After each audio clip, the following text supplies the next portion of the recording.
right, guys, so today we're using shape, and we're using our shapes, putting them together to make a hat. Circle, half circle, and rectangle. When we stack them together, it looks like, yep, a winter hat. Now, we're also learning how to use a stencil.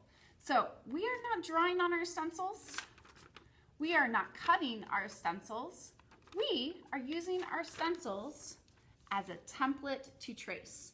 So the way that I do that is I put my stencil in the middle of my paper, and then I hold it in place with one hand while I trace the edge of it with my pencil. So carefully, I go around the edge. If I make a mistake, that's okay, oops, because I'm gonna fix it later. Even if I make a mistake, I keep going. Then I go all the way around. Oh, look, I have to move my hand. But I keep my paper down. Oh, I'm moving my hand again.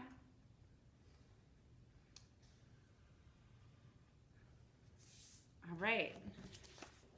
Now I've gone slow and careful, and I have the shape of my hat. Any mistakes like this that I see, I can take my eraser and gently erase it. Any lines that I didn't get on there like I should have, I'm gonna go back and add those lines. Okay, so now I have it finished, and I'm ready to add my lines.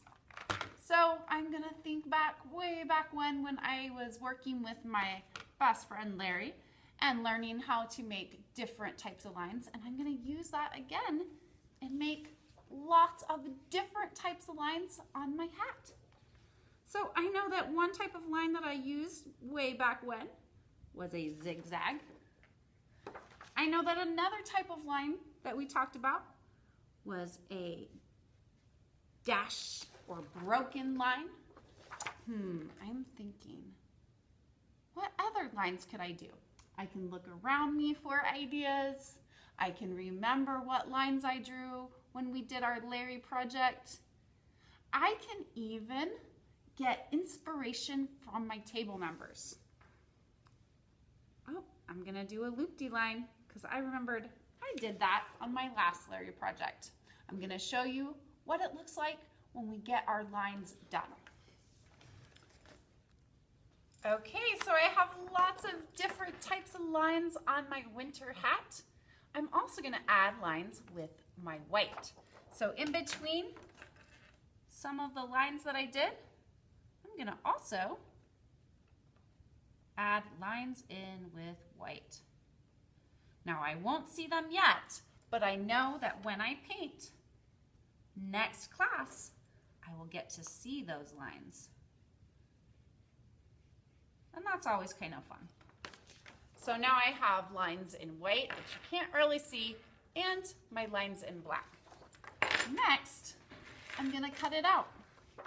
When I cut, I keep my eyes on my paper. If I'm looking up, oh, I might make a mistake. So I keep my eyes on my paper, and I go slow and careful. I'll show you what it looks like when it's done. Okay, my winter hat is all cut out. It's nice and done, but I know I'm gonna paint it next class. So I need to keep it safe. Part of keeping it safe is putting our name and number on the back. So now that I've cut it out, that's my last step. I write my name, really careful.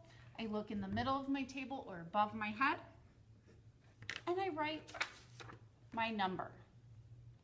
After I have my name and number, I can put it safe and sound in my table folder. Your table folder might be a different color. It depends on what table you sit at. I put my folder back and I can get one free draw paper. Have fun, guys.